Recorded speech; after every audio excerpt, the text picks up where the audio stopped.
Do it. So first of all, thank you everyone for taking time out of your day.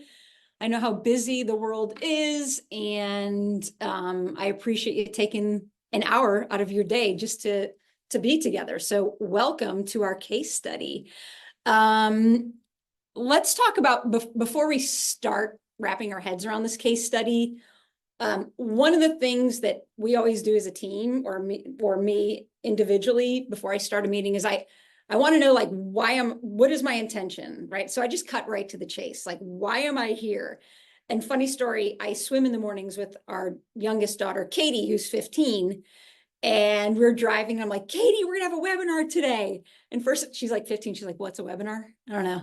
I was like, don't worry about that. If you were to log on to something and like spend an hour of your time, like why would you do that? Why would you even spend time clicking the button? And I'm not kidding you. Her immediate answer within like a tenth of a second was, I either need to know something or it's really, really important in my life right now, like today. So that's why I would watch something. So hopefully we're here together and I can address whatever you have going on in your world, especially, in the industry professionals and homeowners. We're all going through this together. So that's the first thing. And then the second thing she said, she looked at me kind of funny, like half awake, and said, is it boring, Mom? And I was like, uh-oh, I better address that. This better not be boring. So I will do my best. So here we go. So let's just keep in mind, like, as we're here together, really think about what you want out of this, the impact in your life. That maybe there's something you need to resolve on your team or with your home, or maybe even you're a growth-minded person and you just want to get better at doing what you're doing, whether you're building a home, whether you're a client, whatever it is. Okay, so this will, be about 20 minutes of the case study, and then we're going to open it up for Q&A. So I will open the slide deck here. I'm going to give it a shot. Okay. All right. Okay. All right. Okay, hopefully everybody can see this. Britta, let me know if I'm there any. Okay, right. Okay, so this is the home we're going to talk about. This is a home in Houston, Texas, and it is a home that we built with Reagan Andre Architecture, Studio McGee, and then of course our clients. And we're going to talk briefly about the three different major pillars that we worked through as a team, which is team. How do we put our team together? Budget. What is a budget, and why do we have it, and what's important to know and not to know? And of course, communication. So let's keep going here. So whether you're an industry professional or you're a homeowner, it's important that you're here. So let's just talk about industry professionals. Like, you're spinning 8 different plates at one time. If you're running a company, whether it's an architecture company, a design company, a building company, general contracting, a consulting company, you're spinning a lot of plates, and it can be a lonely journey at times. Trust me, I've been there. I've done that. I'm about 25 years into this industry. And so part of the reason we're sort of opening the curtain is just to let you know, like, we're here, like we are here for you and we support you. And I remember those days. Homeowners, building a home can be like a foreign language. It really can. It's not what you do every day, and you shouldn't be expected to know any of this. So there's a little bit of uneasiness when we start anything new, but once we get comfortable and we know who the players are, and we have some control mechanisms or systems around teams and budget and construction process, we feel a little bit more comfortable. So we want to just close that gap between super uncomfortable and then really uncomfortable, and just stay in that lane. All right. Oh, okay. And then hopefully this is everything you are looking for. But I will mention, if you're looking for deeper dives into what we're talking about, then of course we offer a digital course, and that launches today, or we open it today, and it closes October 3rd. So it's just, you can, bear with us for a little bit and we can give you the updates there. Okay, so a little bit of background, just so you know who I am. So I'm Erin Stetzer. I did not grow up building homes. I knew nothing about building homes at all, okay? Went to college, played Division I basketball, very, very, very in tune with how teams work. I played for 3 different Olympic coaches, not in the Olympics, but I did play under their wing, whether it be in a summer program, in college, and so on and so forth. So that's a little bit of the intensity that you see right now, probably from the basketball days. But as far as construction, zero. I majored in finance in college and then eventually got into construction. So about 25 years into it, I've done everything from production home building, which is a home in a neighborhood where you build lots of homes, to a bathroom renovation, kitchen renovation, semi-custom home, luxury home, you name it. I've had the privilege of meeting a lot of wonderful industry professionals and clients in the industry. And then second thing is we have 5 kids. So they're older now, but I used to drag these little kids with me when I started my company. And, the ones that are pretty tall there were just little itty bitties, and I would hand one to the painter or the trim carpenter, and just the business and my family grew at the same rate, right? So they're both super important to me. And that's especially important as we all talk about home building and how intense it can be. All right, so let's get to the fun stuff. Project background. So as I mentioned, the architects are Reagan Andre Architecture. They are located here in Houston, Texas, where this home is located. The designers are Studio McGee. Some of you may be familiar with Shay and Sid McGee. They're located in Utah, and they were the designers. And the client had a very, very busy schedule. He's a professional athlete. And so the time that we did have with their family, it was very intentional, very planned, very organized, because we had limited amounts of time that we could spend with them because of their traveling. We'll talk about some of the unique challenges that we faced. And of course, there were some high stakes. The home was in Architectural Digest. Still to this day, if I'm ever in California, they happen to have a place out there. And I literally was visiting my sister and caught up with this family, just to have some fun together. So these relationships grow and grow and grow even after construction. And that's a big deal. And that's a big part of how we run our company. All right, team. All right, here's a picture of everyone. So you can see Reagan and Andre to the left there. The family is in the middle. And there's Shay McGee on the right. Okay, so if I could pick one thing to if you were to take anything, take a screenshot of this picture right now, 6 critical priorities. This is the North Star. This is how we align our teams. And so from my initial conversations with people we may or may not work with, when they call me, this is the exercise we go through so that the team can be aligned properly. So homeowners, listen up. Industry professionals, you'll appreciate this too. So if we boil it down to 6 things, and I will tell you, I've probably been in 25,000 meetings before I actually put all the pieces of the puzzle together. So a lot of meetings to really hone in on this. So here's what you're going to do, whether you're building a home or again, if you're an industry professional trying to align the team, you get to pick 3. Okay, so these are our guiding lights, right? Quality of a home, quality of the experience, quality of the budget, function functionality of a home, aesthetics, the furniture, the look, the feel, the tones, the moods, cost, that's money. What's my budget?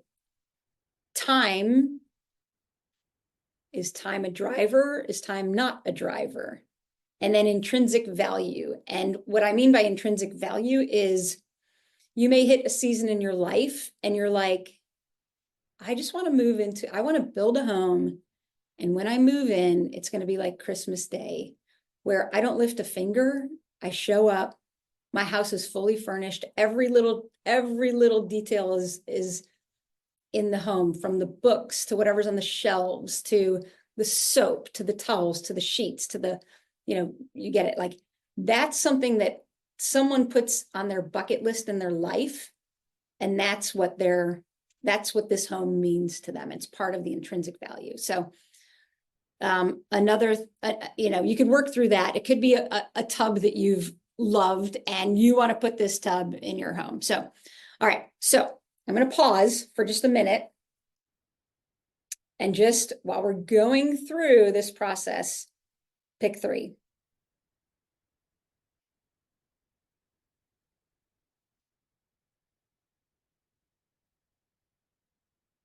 Okay. And then we're going to talk about the case study, the 3 that they picked.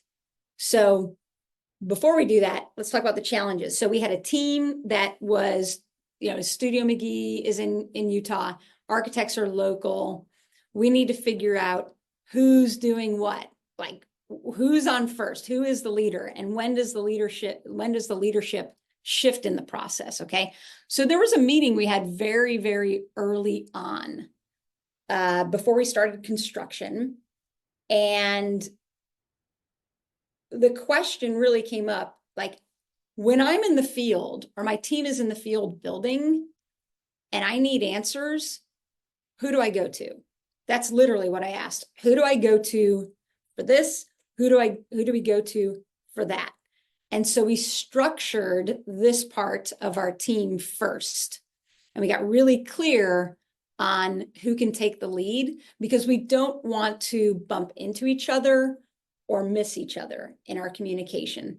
So that's something that we resolved in the very, very beginning as a team. Who's delivering what in terms of interior cabinet designs, or who's letting us know what type of windows we're using. Okay. So those are a few examples. So what we did is we identified our agreements. So in this case, this home, the architects took the lead on the exterior of the home. So slate roofing material, different tones, gutters, copper gutters, half round gutters, gutter brackets, windows, window colorings, right? So brick, are we painting the brick? Are we slurrying the brick? Is it a painted and slurried brick? So is the siding at a corner, or is it a miter joint? What size gap do we want between siding? All hand railing, all of these, any questions that came up, architects are leading that. On the inside of the home, in terms of the aesthetics, the designers ran the show. And I had a 200+ page book on what every room looked like and the finishes, so that as I'm working through the process, I could soak all of this in.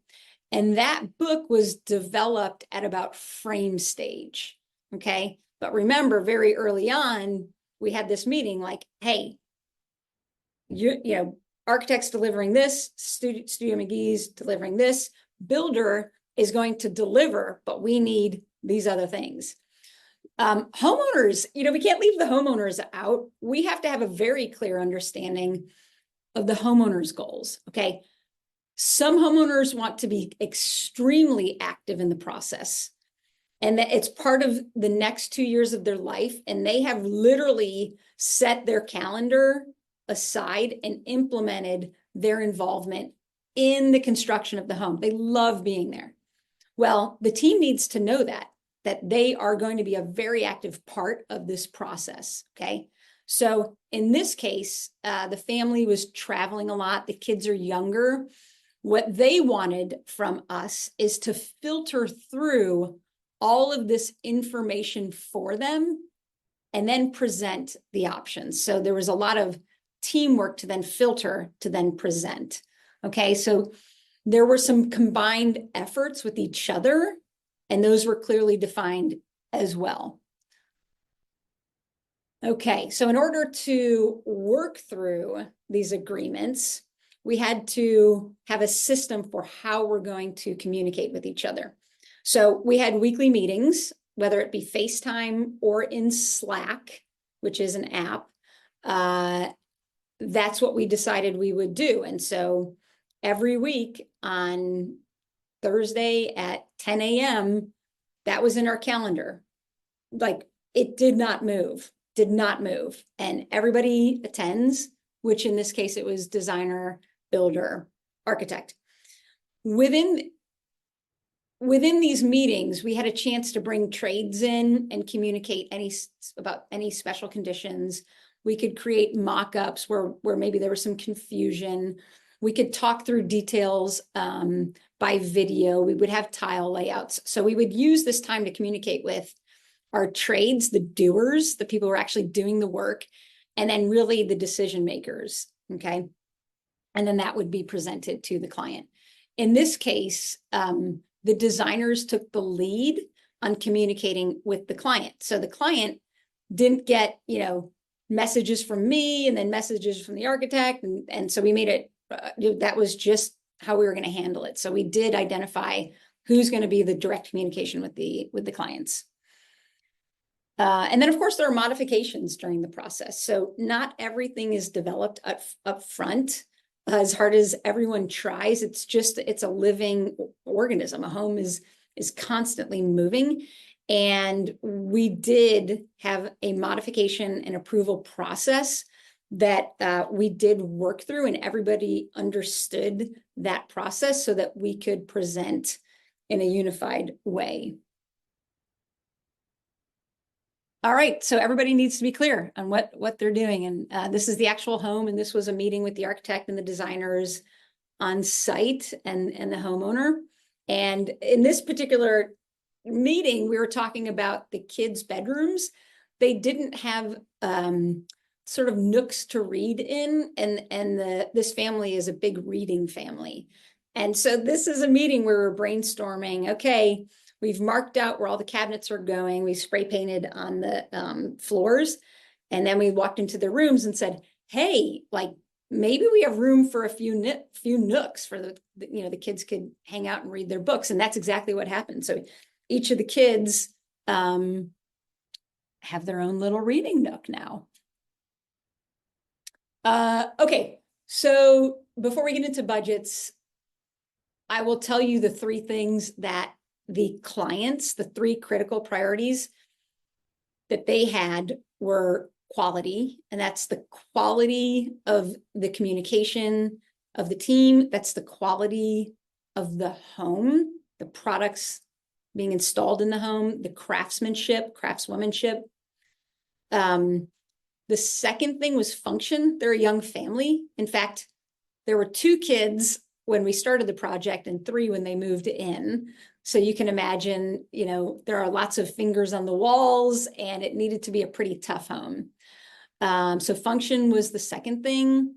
And the third thing was aesthetics. They were very clear on who they wanted to work with to bring life to the home in terms of the mood, the feel. It was a really big deal to them to get really super clear on that up front.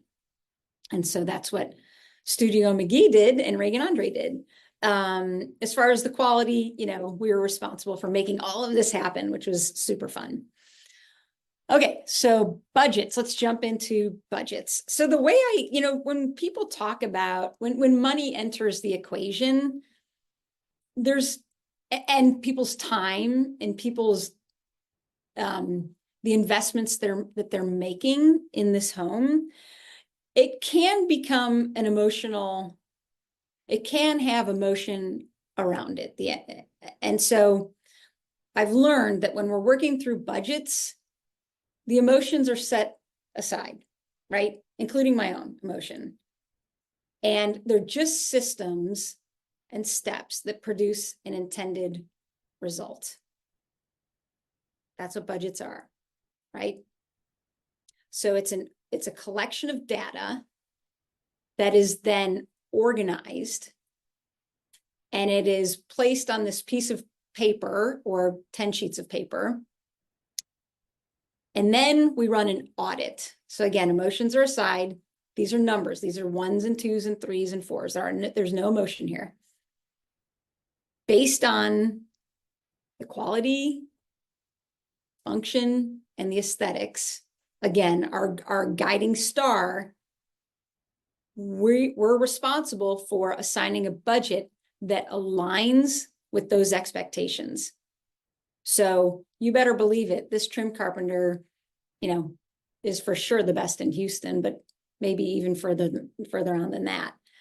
That's a quality decision. That's something I need to know as the builder, and the homeowner needs to share as the client. So again, when you're thinking through your top 3 criteria, you really have to stick to it. I mean, this is how the entire team drives this budget. We're aligning with each other, and we're plugging in the right who's and the right when's and the right what's. Okay. So interestingly enough, when we started running budgets on this particular home, it was a remodel. So there was an existing home, and it was a full gut remodel. So of course we ran the budgets. We realized, hey, we're touching about 95% of this home, and then we're adding on left and right. This might be a good time to really audit the decision or the options and opportunities that are not in this paper or on this paper. And so we had a conversation about, hey, is this really the right move? Like, this family is going to be here for a long time. We knew 10 plus years, probably longer. Is this really the right move given the data that we're looking at? And so we had a conversation, and it was really clear after we did discuss the results they would get with the remodel versus the results that they would get with the new construction. So it was new construction. They went back to the drawing table, used their plans as not much changed in terms of layouts and rooms. But 3-4 months later, we're looking at a new construction to build. Okay, so speaking of budgets, and when we're looking at budgets, and again, zero opinions on this and zero emotion, what are we looking at? What is not in here? That is, to me, the question I run through constantly when I'm reviewing bids that come in and placing budgets and talking to people about what these numbers really are. There are, unless you have all the details, which is very uncommon, there's work to do still. And so to me, the budget that we look at initially is never the budget that we end up building with. And it's because of these questions. Which details need to be developed still, right? So we're at the table. Architects, designers, help me out. What do I see on this paper and what do I not see on this paper? Talk to me. Are there inspiration images? Have we thought about these other details? And then it bubbles to the surface like, okay, yeah, okay, that's right. So we do need to consider the gutters, right? So the budget shows aluminum gutters with a standard OG edge with 4-inch downspouts. Is that really what we want? Well, we might actually, this house would look better with copper, half round 6-inch copper with brackets and 4-inch downspouts. Okay, well, that to me, what I'm hearing is double that budget. Okay, that's what I'm hearing. So these meetings with the team are crazy important. What information is missing? What do you know that I need to know? Who are the people, are you talking to other trades that maybe we should be talking to because you think that they would actually be the best fit for this vent hood, making this vent hood? What else do we need to account for besides the sticks and bricks? So homeowners, yes, this is the cost to build the home, but have we talked about landscaping? Have we talked about shades or drapery? Have we talked about furniture? Have we talked about artwork? Have we talked about the lighting designed by a lighting designer that wants to illuminate certain pieces of art? Have we talked about, right? So there's this global budget that even though the builder is not executing on those other things, we need to have that conversation because you may want to have a budget set aside or at least work through that conversation so that homeowners are looking at this from a global perspective. That was long, sorry. And there, I will say if it's something that you think could be helpful for you, we have a whole chapter on this in the digital course where we run through all of the construction budgets and bring up what we have found to be missing or opportunities that could still be developed. And so there's a whole chapter on this. So anyway, so that's budget. If you want to take a deeper dive, we can talk about the digital course after this.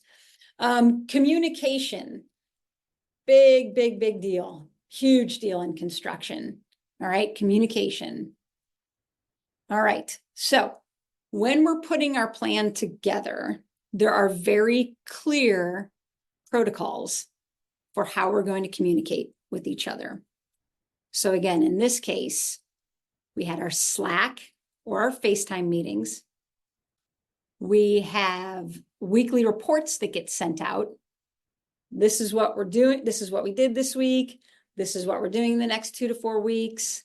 This is what we need from the designer, the architect, the client. We're not shy about this, right? This is what we need. And are there any hot topics? Like, did something come up this week where it is a hot topic and we need to talk about it? Okay, that's an example of the communication that we use. Now, I will say that that's one part of communication. So the team, architect, builder, designer, client. But there are so many other buckets of communication that we need to establish up front and how we're going to work these buckets. So pretty straightforward example is, from the builder's perspective, who are the doers? Like, we are assigning the right people for this project based on those 3 critical priorities. We have a system and with how we communicate with our trades, right? So you, as a homeowner or industry professional, develop that system. That's one bucket, okay? Another bucket, internal team, industry professionals. Who's on your team? When do you meet? What's the agenda for the meetings? How do you address the hot topics? What are you go through how you want your team meetings to run and how you're going to follow up with each other and support each other. One thing I will say that I've learned, everybody's a client. To me, everyone's a client. Our trades are my client. Our clients are my client. Our architects are our clients. Our designers are clients. That's how we roll. That's where we start and we go from there. Budgets, that's a completely different communication system with the clients and with the team, right? So there are constraints in a project, and oftentimes we find ourselves working with the designers and architects like, hey, I've seen the drawings, we have all the details, this is great. The budget's $100,000. Is this something that we thought, did you think it would land around $100,000?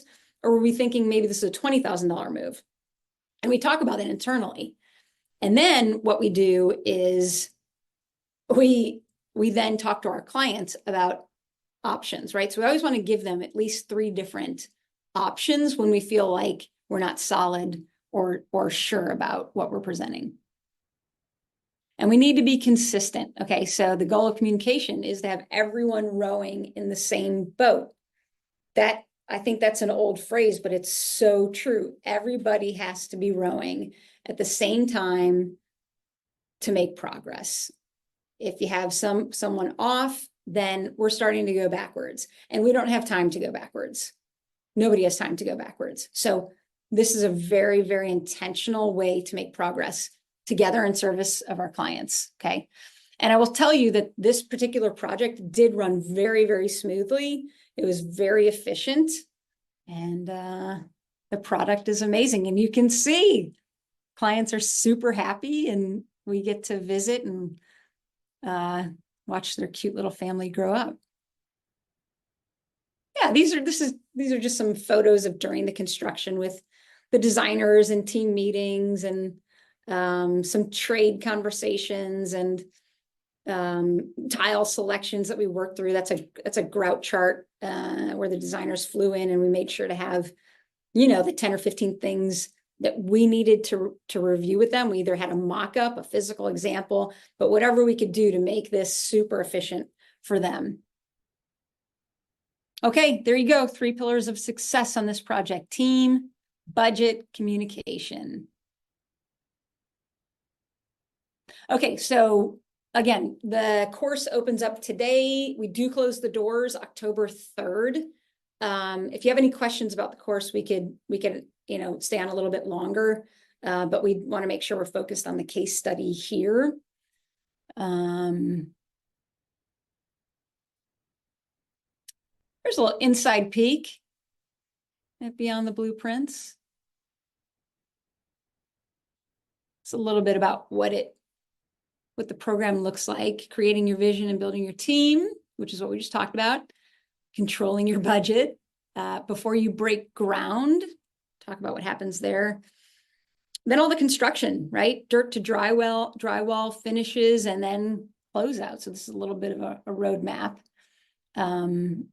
Some fun feedback that we received, but you can catch all of this on erinstetzerhomes.com at the digital course. Okay, time to hear from you guys. So questions. Britta, I'm going to stop sharing the screen. And that way Britta can help us figure out. Okay. All right. Our first question is from Chris. Okay, time to hear from you guys. So questions. Britta, I'm going to stop sharing the screen. And that way Britta can help us figure out. Okay. All right. Our first question is from Kristen, and she said, with the budget, how much do you set aside for contingency, and how much do you typically use? And also, do you send the projects to bid or pre-select your subs? That's a great question. So 2 different categories: remodeling contingency, new construction contingency. Remodeling, a lot of movement, a lot of unknowns, a lot of shaping the project during. New construction, we have a pretty good handle on things because we have a lot of documented information. So what we see in the industry, we'll start with new construction because it's a little bit more controlled. We see anywhere from 1% of the construction costs to 10% of the construction costs. And remember, this goes back to the first thing I mentioned. How much of this budget do we actually know? How much information do we have? Do we have 30% of the information? Well, that contingency is higher. If I have 75% of the information, we're going to squeeze that down. Remodeling, typically, that's a little bit higher. I would say somewhere between 5 and 10% of the construction costs. Okay, great. Next question is from Radhika. She asked, hi, Radhika. She said, if this was originally supposed to be a renovation, were the architects moving in that direction up until the time Erin Stetzer Homes thought that it might make sense to change gears? Yes, they were. And I think probably because the homeowners really wanted it to be a remodel. They had a lot of respect for the home that was existing, and they just wanted to develop that home. But again, right, like here's the non-emotional one coming in and saying like, okay, that's over here, but let's talk about like, what does this make sense for you and your family in the future? That's a really good question. Awesome. Okay, and our next question, we're actually getting a ton of these questions about the meaning of intrinsic value. Can you elaborate on that, please? Sure. So when some of this has to do with the season of life that you're in. And what I mean by that is, let's say, I'll give an example of me. So we have 5 kids, but when they were itty bitty, you know, we had 3 kids within 3 years. And we bought a home and we're going to remodel it. To me, the intrinsic value, the most important thing to me was, we're going to get 5 years out of this house. I have $50,000 to spend or whatever it was. But these are the things that I want. This is what I want out of this. And then if we're in a position to tear this house down, I didn't put too much money into it, but I definitely addressed the needs of our family. You can imagine, with 3 kids crying all the time and everybody's hungry, you know, we needed our separate spaces. So to me, like, the intrinsic value is, what is the value you personally, like you as a person, want out of this? Does that help? Yeah, that's awesome. Okay, we are getting a lot of questions about software programs, and people would like to know what software programs you and your teams use for everything, for budgeting, for communicating, for all of that good stuff. And also project management. Okay, we get this question a lot, and I wish it were an easy answer. We've tried different programs, you know, Builder Trend, Procore. We've even tried, you know, Monday.com, Asana. And what it boils down to, and this just depends on the business, like if this is like on the business side of things, it really depends on your business model. If this is a company that's building 1,000 homes a year, it's important to have these systems and a platform to use because of all the communication. So like when I worked at David Weekly Homes, when I first started, that's production home building. And there was a system that they had, and I would go in and hit the computer, like frame material delivered, frame labor, you know, started, right? You have this system so that it updates up the ladder. When we get more specialized, things become closer to the hip. Like, I want to know everything that's going on. And it sounds crazy, but that's the extreme. And so the way for that model to work is we've developed our own systems. So, and we actually go through this in the course, like we have all of our action item systems, we have our calendar systems, we have our budgeting systems, we have our communication systems. And so these were developed over the years so that I can keep things close to my hip, but still delegate. So I think there's an answer for either one. It just depends on the business model. And going into that, Rachel asked, she said, well, what's the best way to document and communicate the on-site selections, like the grout colors? How do y'all do it? Yeah, so we're big, again, going back to the agreements on the very beginning. The agreement we had was, okay, we're going to need selection. We're going to need finish schedules, paint schedule, tile schedule, countertop schedule, boom, boom, boom, schedules. Can you do this? Can you make this happen, designer? And so the leadership and organization, we want to keep that in one court. Okay. And it's not to unload work from our plate. It's so that when we're in the field and we need to know the grout color, we go to one sheet and it's there. And we know it's been finalized and we know that is it. So that's the way we operate. We don't try to control all the information. Okay, and then also on site, don't you post everything on site as well? Yes, All the yes, information? yes. We Great. do, so that when trades show up, they know, and I get sort of flexible with that. Sometimes it's an Excel spreadsheet, and sometimes there are these big sheets of paper, and I just need to give snippets of who's there.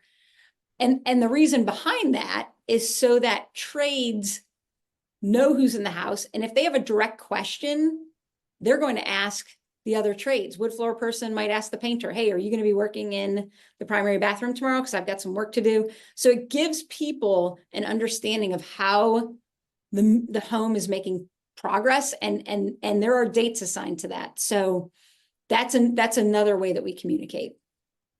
Okay, awesome.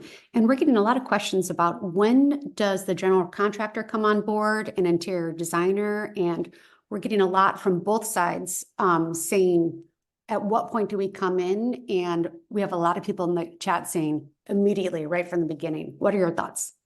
Okay, so I was on a phone call yesterday, and they just needed to know the scoop, like we're talking about right now. And my thought is, yes, you're reaching out to me right now, and that's great. My job is not to put the builder hat on. My job is to figure out the architect who aligns with you and your goals. To me, that's step number one, because that conversation with the architect as the vision is built, and maybe it could be even be the designer, but a team that is really putting the information together so that the client can find alignment. Oftentimes we do that up front right from the bat. So architect, great, we've recommended a few architects or a few designers, and they're working through that and we're talking. But the best case scenario for clients is to put their team together up front, because I will tell you, when we're running budgets, it is a lot of time and there's no guarantee. And so, yes, builders want to put their best foot forward for you, but there's still this little thing going on, like it's human nature, and we don't play this game, but human nature is, well, since I don't have that information, I'm going to plug in a lower number. And I'm in the building world. Okay. So I'm not talking poorly about anyone. I'm just saying it's human nature to then put themselves in the front, as opposed to teaming up, working together, taking step by step together so that you can set the project up for success.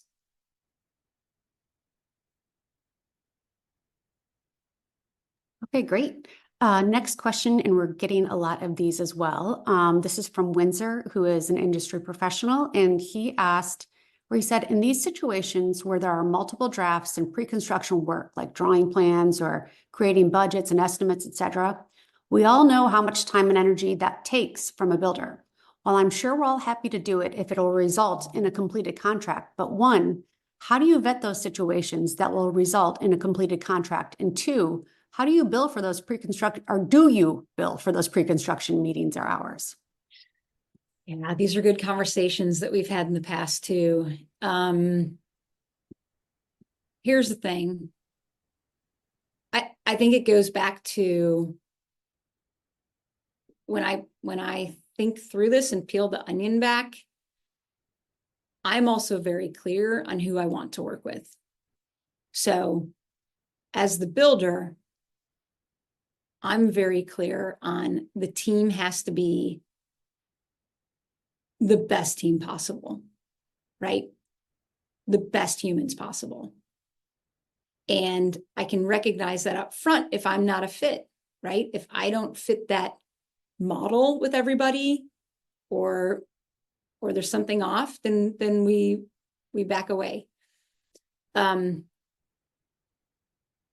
There are pre-construction agreements that that exist. So maybe it's there's no tie to the build. You're being paid to consult, and Your job right now, forget the build, but your job right now is to run a budget for the architect, designer, and client. And that's your role. And that could be it. Or, yeah. Mhm. Do you charge though when you're just bidding on a home? I work really hard to have these upfront conversations to then make the decision to be involved or not. And 99% of the time, I'm pretty sure about it, so I don't charge. But I will tell you, of the 100% of people that I talk to, 30% really meet that criteria for the team. So that's why I'm saying, like, yes, you can charge for these. Yes, it depends on what season you are in the business. The first 10 years of building a business, you bet I talk to every architect, every designer, I put every bid out there free of charge because I wanted practice. I wanted to learn. I wanted to understand the industry, and I wanted them to know I'm reliable. So there's also, it just depends too on the season of business you're in. Okay, great. And we got another questions related to Andrea's. She asked, how do we insist to a builder that we need, and she's a homeowner, I'm guessing. Okay. How do we insist to a builder that we need a schedule and or these weekly updates with hot topics and needs if the builder isn't as amazing as you or your team?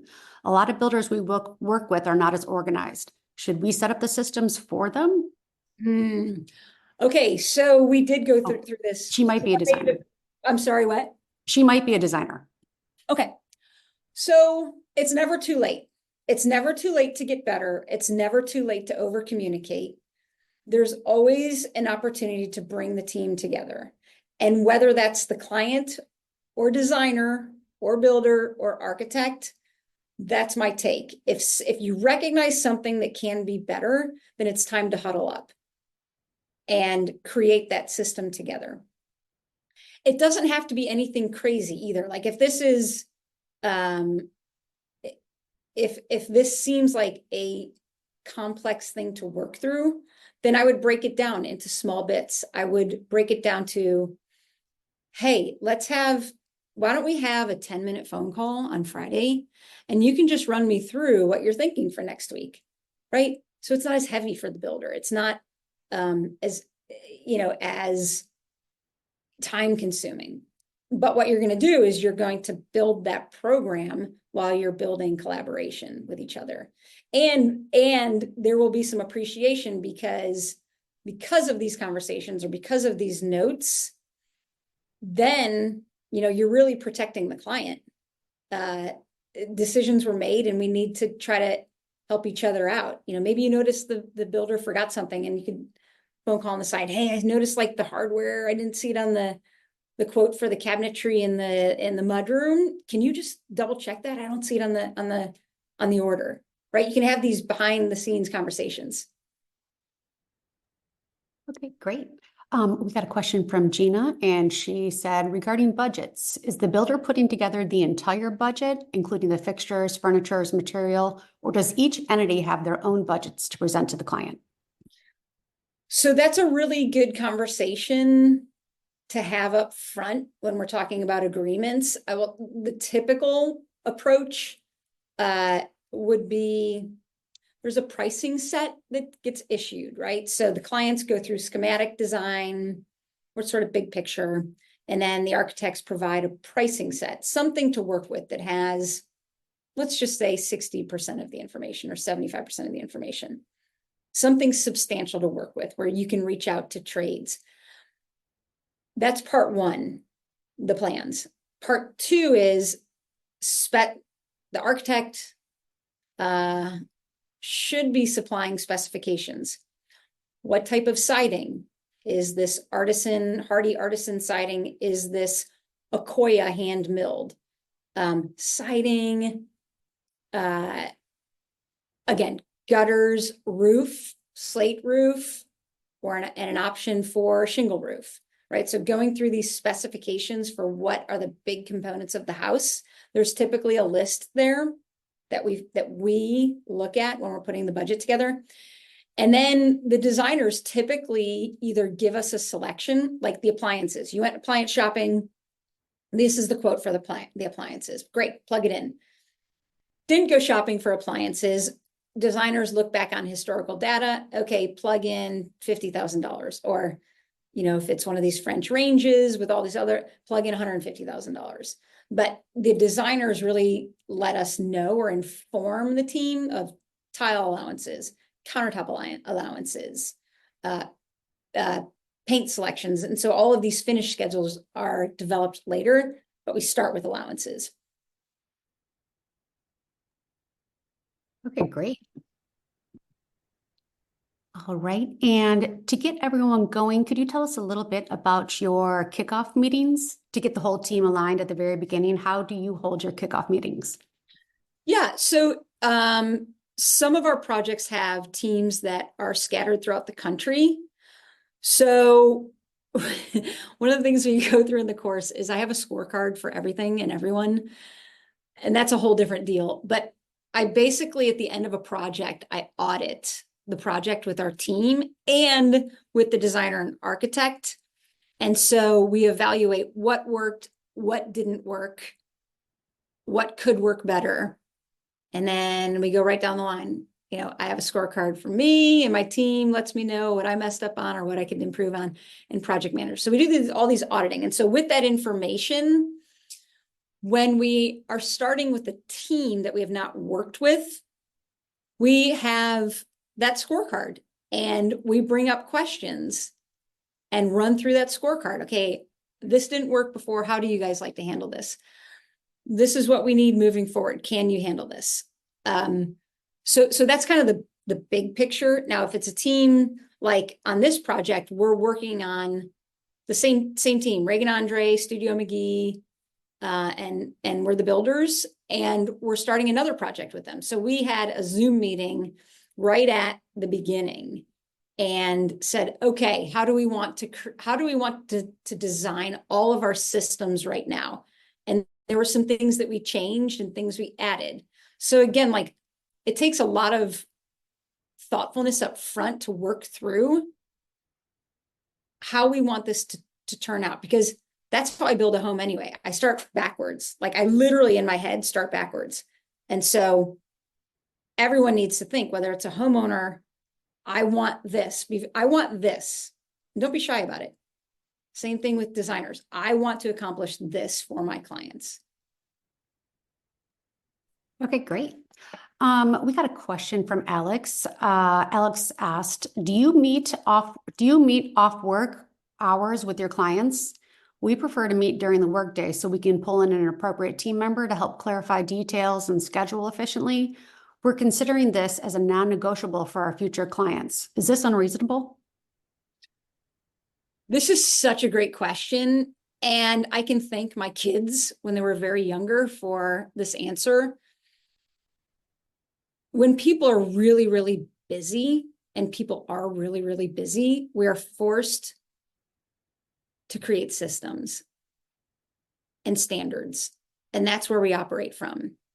So what we do to control our time, my time, is we set when we're going to meet. Everybody knows what we're going to cover. And if there's something you want to discuss, we're gonna discuss that on Tuesday at 10 a.m. Period. That's when we're meeting. So organize yourselves, organize your data. When we meet, let's hit it.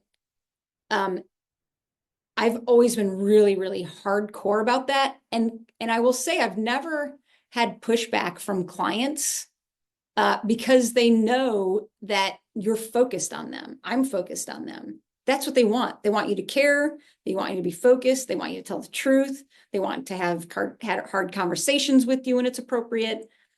But my family is everything to me. That's my everything. So when I get to spend time with my kids, I'm going to spend time with my kids and Alec, my husband, which is the weekend. Okay. But emergencies do come up, right? Emergencies definitely come up. And it depends on, when it was just me, there was a point, there were 10 years when it was just me. It was really hard, but I will tell you, that's when you need to look at your own personal system. Like I woke up at 2:45 in the morning, got my workout in, I covered everything I could before 6 a.m. and then the day started. So again, like you just have to be really clear on your systems and then allow space to deal with the emergencies because they will happen. Okay, we have another question from Michelle, and Michelle says, I am managing a commercial project, a high-end social club. Can the course and your process work for commercial projects?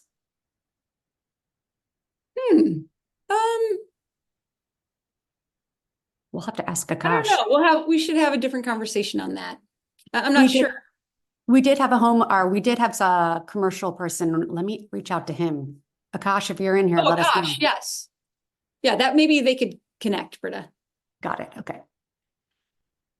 Okay. And how do you get the trades that you work with to follow the schedule? $1 million question. Yes, that is $1 million question. So you have to learn we go through a whole thing in the program about micro teams and how to establish your teams and then how to make it one big team. If I were to highlight a few things right now, I would say know how they think and operate. For example, if I were to call my plumber right now and say, hey, Tommy, I need you to be at whatever address tomorrow, and you need to do these 5 things. Tommy would hang up on me. He literally would hang up on me. What Tommy wants to hear is, Tommy, I need to get through inspection by Friday. Can you make it happen? Yeah, make it happen. That's one version of a trade. So you have to really get to know what works for them, and is that appropriate for your business model? In our case, he's an awesome plumber, so you better believe I'm going to make that work in our model. Electrician loves lists. You could send him lists all day long. Hey, can you have your guys there tomorrow? Yes, we'll be there tomorrow. Right? So you just have to know how each trade operates, because again, this goes back to they're my clients. In order for me to serve the person who hired us, I have to treat people with respect. I want to treat them with respect, and I want to get better with them, and I want to make their job easier. So that whole part is getting to know who you're working with and deciding whether it fits your model or not. Okay, great. Jesse asked, how many custom homes do you think a project manager can manage really well at a time? Depends on the build, on the business. I can tell you when I was at David Weekley Homes, which is a production home builder, and I built 150 homes, same home over and over again. I think my loading was somewhere between 7 and 10 homes as a project manager. The other extreme is really, really nice, high-end, detailed luxury homes. Sometimes it's a full-time project manager. Sometimes that's what is required. That project manager is there for the duration. That is what they do all day long. If it's not as complicated as a house and you feel like you can spread your time between 2 homes that are 8 miles apart or close to each other, then that could be a very doable situation. So I think like we understand what it takes to meet the needs of the project, and then we assign the who and the time associated with that project. Fantastic. And I think we have. But wait, sorry, Britta, I want to add to that, because that can't always happen. So let me rewind 25 years ago, right? So I said the first 10 years I was running all the projects, and that's what happened. I'd have 4 or 5 projects and I would just work like a dog and get it done. So I realize like where you are in your business, there will be some really, really busy times, and then there will be some really comfortable times, and then there will be some really, really busy times. But the biggest thing is to make sure that when you're engaged in that home, you are fully focused. Then you move to the next. and you're fully focused. You don't spread yourself out to where you're not focused on anything. So that's an important thing to, one, for the client, you need to be focused on their project. And two, that's how the brain works. Fantastic. All right. Manelli asked, how do you approach conversations with clients when they want to onboard their own subs, such as a millwork, stone, or a tile person? Depends on the situation. It really comes down to, can they execute what's intended? Can you as the builder back that up? Because once you sign a contract with a subcontractor, you need to make it happen. And that could go either way. We've met some great people through clients. Like one of my favorite HVAC contractors that only does remodeling, met through a client. Really grateful for that. That happens like 1 out of 10 times. So I would be, we're always open to the conversation, but when it comes down to who's responsible and making sure that happens, then that's a much heavier conversation. And at that point, it's talking about the risk and who's responsible. So I don't want to get all negative here, but if you're going to commit to something, then you need to really commit to it and make it happen. Fantastic. And the last question, and we'll wrap it up here. Oh, it just kind of went away. There's 1,000 questions, and I'm trying to find the one that we were going to ask. Okay, people are asking to get the recorded session. We weren't going to post the recording publicly, but we might. If you want it, please email us and I will get it to you privately. Okay. Oh, here it is. Okay, this is a good one. How do you vet and check the quality of your trades? And we'll end on this one. So part of a project manager's job is to know the plans and the specifications and what needs to be executed better than anyone. And we're also in a human environment. It is not a car factory. So the other part of the project manager's job is to stay in tight communication with, let's just say, the electrician, and reiterate what needs to happen. I'll give you a really quick example. Switch heights. So when you turn a light on and off, there's a switch. Every architect has different heights. Some don't specify it. That's a conversation on site with the project manager and whoever's starting the work to go through the critical things that we're going to be looking for. Because oftentimes you start with the boss who does the pricing, and then the boss hands it off to a crew. Well, project managers, we know that when it goes from boss to crew, we have to repeat everything again. We want to repeat everything again so that they're clear on how to execute. So the idea there is to over communicate, even if it's multiple times. Sometimes it's visually, sometimes it's auditorially, sometimes it's call me with any questions. But that is really how we make sure that things get done the way they're supposed to be done. Okay, fantastic. We went a little over time, which is totally fine. We knew we would do that. We always do. Last is, before we part ways, if anyone has any questions about the digital courses, I dropped a link in the chat and y'all can go ahead and look that up. But if you have anything about the digital courses you want to know, let us know and we can answer those for you. Otherwise. Yeah, thank you everyone for taking an hour out of your lives. Again, like I know you have busy lives, so I appreciate getting the chance to catch up with you. And I hope it was helpful. So going back to that original intention, like I really hope that it was worth your time. So thank you.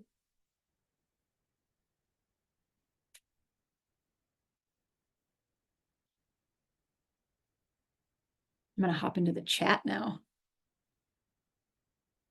It's getting busy in there. It's so Oh, fun. wow. Yep. Isn't everyone so great? Peace, See? y'all. Someone threw a y'all in there.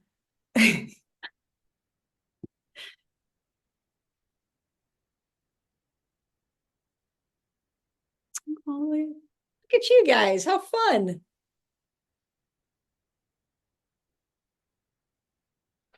Okay, it looks like I we might. just saw something. Where can they find a link for the digital courses? How do you want to follow up on that?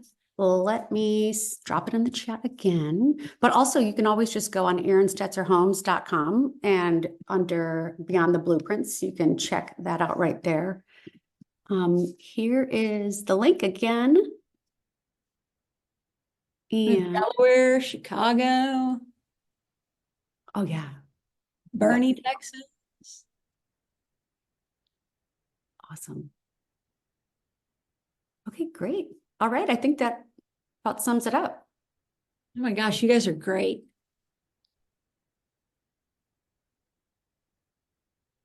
Okay. Thank you, everyone. Awesome. All right, take care, Eric. Have All a good right. day. Okay. Bye, guys.